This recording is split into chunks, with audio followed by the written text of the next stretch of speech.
नमस्कार। Online class में आज हम बीए बीएड तृतीय वर्ष इतिहास के बारे में हम अध्ययन करेंगे। जो हमारा दूसरा पेपर है पश्चिमी विश्व 1848 से 1950 तक। इसमें हमने जो आज टॉपिक पढ़ेंगे उसके बारे में महत्वपूर्ण है कि एक तो था लाल मूर्ति का संस्थापक कौन था, ये प्रश्न आता है तो अब्दुल गफ्फार खान थे। युवा इटली का संस्थापक कौन था, तो ग्यूसेफ माज़िनी इसके संस्थापक थे।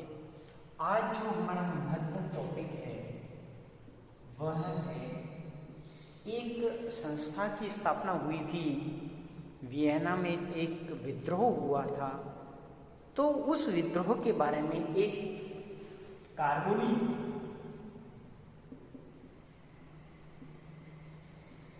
संस्था की स्थापना हुई थी और इसने अप्रत्यक्ष रूप से ये वियना व्यवस्था के विरोध का एक झंडा था।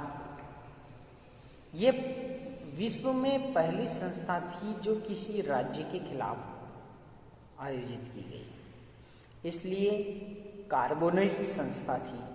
इसकी स्थापना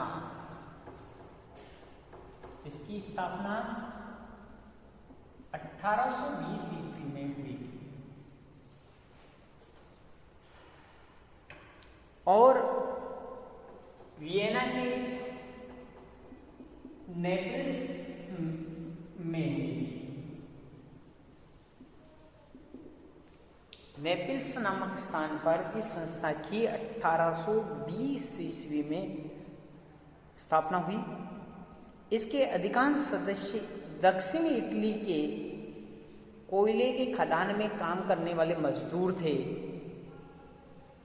बुद्धिजीवी समुदाय और उदार वर्ग के लोग भी इसके सदस्य थे और फ्रांस का जो सम्राट था नेपोलियन तृतीय भी अपनी युवावस्था में इसका सदस्य रह चुका था।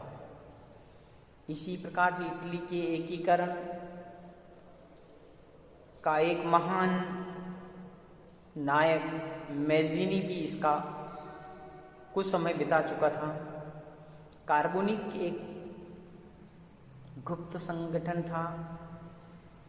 इसने देश भर में कठोर अनुशासनबद्ध गुप्त संस्थाओं का पूरे वियना में जाल बिछा दिया था और इसमें ऐसे साहसी संकल्पवान लोग शामिल थे जो अपने देश की खातिर अपनी जान तक न्यौछावर करते थे। इस संस्था का जो मुख्य उद्देश्य था वह था एक तो विदेशियों को इटली से बाहर निकालना और दूसरा है वैधानिक स्वतंत्रता की स्थापना करना। ठीक है ना, दो इसके मुख्य उद्देश्य थे। एक तो बाहर वाले लोगों को इटली से बाहर निकालना और एक वैधानिक स्वतंत्रता, इनका मुख्य उद्देश्य था। इस संस्था के नेतृत्व में 1831 तक इटली के स्वाधीनता का संघर्ष चलता रहा। तो ये 1820 से 1831 तक चलती है और इसके दो उद्देश्य हैं। एक तो इटली से बाहर के लोगों को बाहर करना और दूसरा था कि स्वाधीनता। ये दो उद्देश्यों को लेकर